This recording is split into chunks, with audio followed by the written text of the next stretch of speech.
Let me give you my Yeah. quick little conspiracy theory about USDC and what's happening with the stablecoins. Besides the stablecoin war that's going on, I think the USDC depegging and then repegging and then coming out and saying, "Hey, we'll cover it no matter what." I think this is all part of the plan to for the Federal Reserve to try to recapture control of stablecoins and say, "See, this depegging can't be trusted. Even in the biggest companies like Circle, can't be trusted. Can't trust these banks to hold any of these assets. We need to reaccumulate this and take over it and then redistribute that under their CBDC." And that's what I think is happening with the depegging.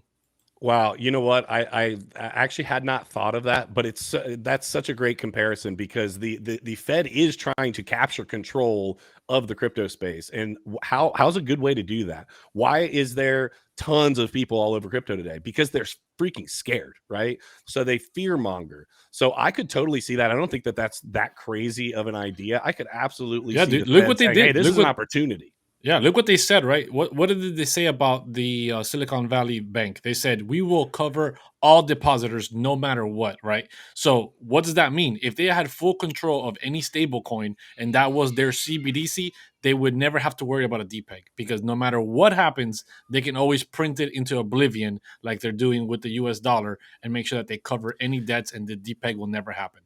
So before we jump into any TA, I want to ask the panel here. So do we believe Crusader called me yesterday, I think, and said, "Hey, do you hear that?" And I was like, "What are you talking about?" And he said that money printer going brrr.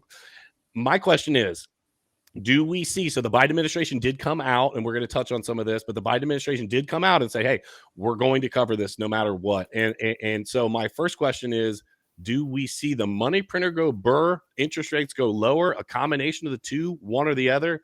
What are your thoughts? Bill, I'll start with you. Okay, so QE has probably been on for a while because of the commercial real estate defaults, but now it's on. I mean, the smartest guy I know in the market said, given political cover, the Fed will always opt to expand the balance sheet and print money. Mm, So there's no way they can risk the destabilization of the entire system.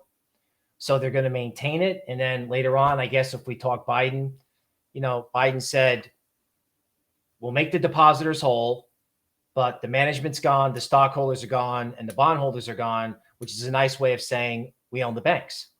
yeah. Trying to they don't just want to do CBDCs, they want to nationalize the banking system.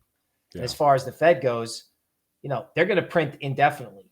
And if they have to let interest rates rise, well, they can't raise the Fed funds rate anymore because of the optics of that. They'll have to let long-term interest rates rise if they have to. But yeah, make no mistake, they are going to print your Bitcoins, your Ethereums, your golds, your XRPs, Are going to be they're going to go in the opposite direction. You'll know when when that printing press is going, you'll know. Yeah. Face, before I get your answer on that, Crusader and I have had an ongoing, debate about inflation, deflation. Are they going to print? Are they not going to print? I've been saying it. And I had been saying, we're setting up for this crash. They're pushing us towards deflation. I will just throw out there that there is a possibility that Crusader just might have been right. But let me just say this real quick before I get your take on this, Face. A lot of people think that these huge moves in banking institutions have no impact on them personally. I got a phone call this morning from a close friend of mine that said his payroll company held all of their money through Silicon Valley Bank. So on Friday, when payroll went out, the money comes out of his personal account, goes to his payroll company, and then they have money through Silicon Valley Bank to pay his employees. Well, guess who freaking didn't get paid? His employees did not get paid. So they're waiting right now for that money to get dispersed. It's already out of his account. This stuff can hit home. When this money gets distributed or has this centralized entity that ultimately is a one-stop shop for just problems if something happens, this can hit home. So, Face, what do you think? Are we going to turn the printer press on anytime soon? Are you thinking it's going to be a while out? What are your thoughts? Well, I you really got to watch who you bank with. I mean, with interest rates going up, it is so hard for any non-top 5 bank to make money now. And I am not a banking expert. But what I do know is the smaller the bank, the harder the squeeze that they're getting right now.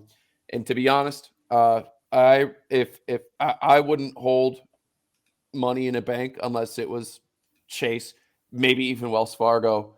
You know, I know we're gonna like look at stocks, the stock prices, action stuff in a little bit, but like you just look at Jamie Dimon for president. I love Jamie Dimon. I read all his books. I don't care what anybody says about him. The man gets his shit done, and everyone goes to him. We go to him to solve all our damn problems. So honestly, that man should be in charge.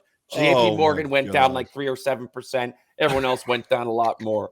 And so I really don't think you should be putting money in Silicon tiny banks right now. I wish that wasn't the case, but it is the case. So if you have a bank account, you have a lot of money in it, I wouldn't have it in some small little thing. I would make sure it's with Jamie Dimon, because if that shit hits the fan, then we're all screwed. If you're going to have it in the bank, if it ain't going to be in the safe under your mattress, just bank with JP Morgan.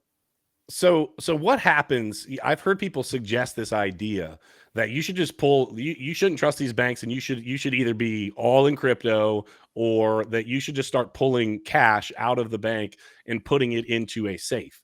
Well, what happens, and this is my understanding, when this CBDC happens, when it does happen, when it rolls out, they're going to make you turn that freaking money back in anyway. I don't understand how that's going to protect anyone. Well, how soon do you think that would happen, man? I mean, how soon do you think that you know, bad things can happen quick, as we know. Oh, yeah. But let's talk about, you know, United States specifically announcing, turn your cash in. We're on CBDC. Less than 10 years. Where's Will Smith to come and save our ass? The robot. Less than 10 years, bro. You and I have always disagreed on this, but less than 10 years. I think that it is here. They're doing rollouts on it right now. They're trying it out. The state of New York was playing with it. It's happening. That's the control factor is there for them. They then can control when you spend money, where you spend money, how you spend money, and then ultimately, I believe they're pushing us towards some sort of, it might not be as bad as China, but some sort of a credit system, a social credit system. They already have that though. Like they don't. I remember I've talked to you about the CBDC thing, and there's been points you brought up that made me like, actually, okay, I see it a little more now.